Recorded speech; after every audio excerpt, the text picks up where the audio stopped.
Pertama, instruksi harian Ketua Umum PDI Perjuangan Ibu Profesor Dr.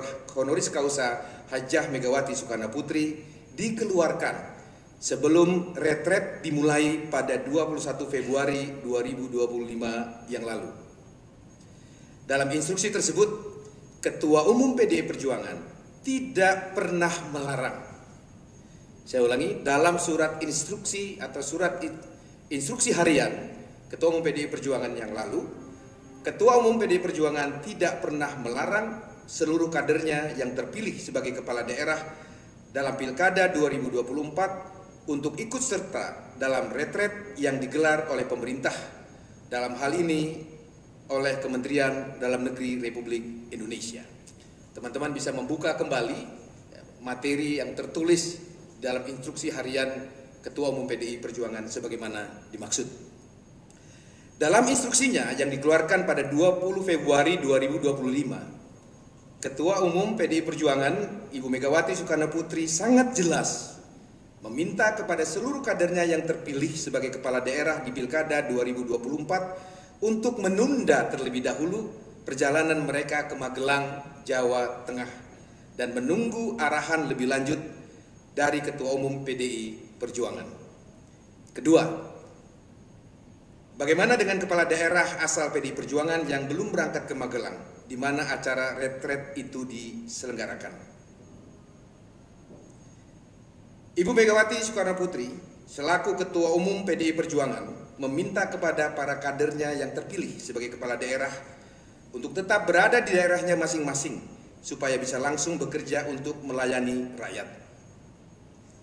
Pesan Ketua Umum PDI Perjuangan kepada kader-kadernya yang terpilih sebagai kepala daerah setelah dilantik oleh Presiden Prabowo Subianto diminta untuk memprioritaskan kerja-kerja real kerakyatan dengan langsung bekerja melayani rakyat di daerahnya masing-masing.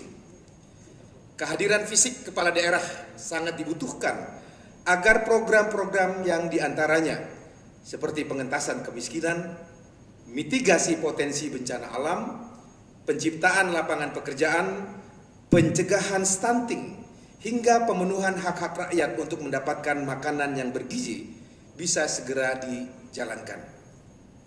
Bagi PDI Perjuangan, terutama Ibu Megawati Soekarno Putri meyakini pemimpin yang langsung turun ke bawah atau turba dengan menemui rakyat merupakan langkah yang efektif untuk menyerap dan mendengar langsung aspirasi dan kebutuhan rakyat, serta kemudian memformulasikannya secara langsung ke dalam program pemerintah di daerahnya masing-masing.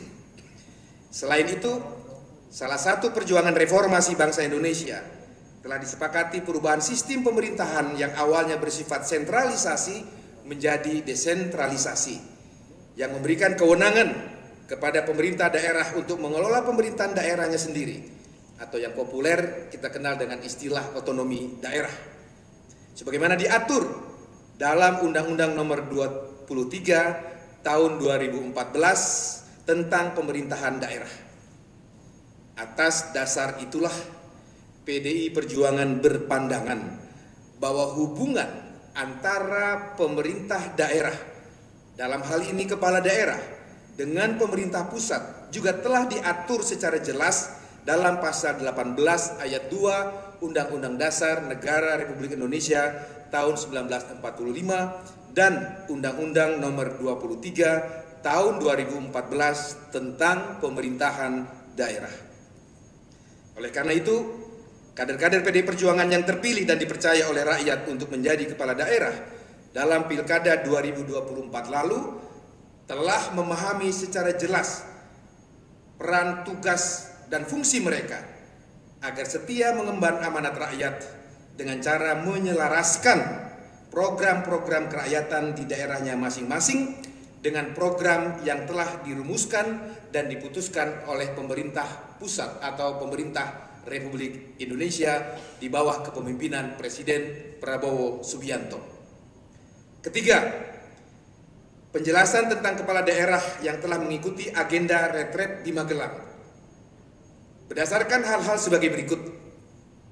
1. Surat edaran Menteri Dalam Negeri Republik Indonesia nomor 200.5 garing 628 garing atau garis miring SJ tertanggal 11 Februari 2025 tentang orientasi kepemimpinan bagi kepala daerah dan wakil kepala daerah tahun 2025. Jadi rekan-rekan sekalian, kalau berdasarkan surat edaran Mendagri tanggal 11 Februari 2025 tersebut, nomenklatur kegiatan retret tersebut sebenarnya bernama kegiatan orientasi kepemimpinan bagi kepala daerah dan wakil kepala daerah. Tapi di publik, di pers, kita populer memberi nama kegiatan itu dengan nama kegiatan retret. Tapi setelah kami periksa di surat edarannya, nama atau nomenklatur kegiatan tersebut adalah orientasi kepemimpinan bagi kepala daerah dan wakil kepala daerah tahun 2025 ini.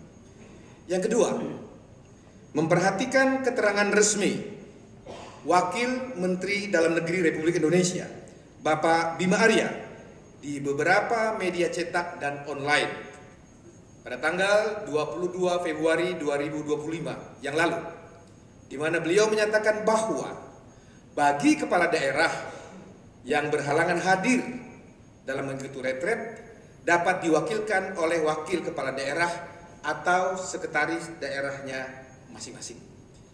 Berdasarkan dua hal tersebut, surat edaran Mendagri dan pernyataan resmi Wakil Menteri Dalam Negeri tertanggal 2 Februari 2025, maka Ketua Umum PDI Perjuangan telah menginstruksikan kepada seluruh kepala daerah dan wakil kepala daerah dari PDI Perjuangan beberapa hal sebagai berikut.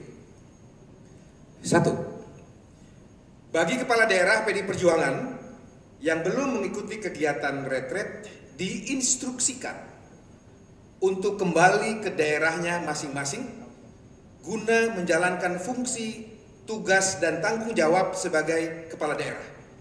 Saya ulangi, bagi kepala daerah perjuangan yang belum, saya ulangi, yang belum mengikuti kegiatan retret diinstruksikan untuk segera kembali ke daerahnya masing-masing guna menjalankan fungsi, tugas, dan tanggung jawabnya sebagai kepala daerah. 2. Sebagaimana surat edaran Menteri Dalam Negeri yang salah satu poinnya menyatakan bahwa retret akan dilaksanakan sebanyak 2 angkatan.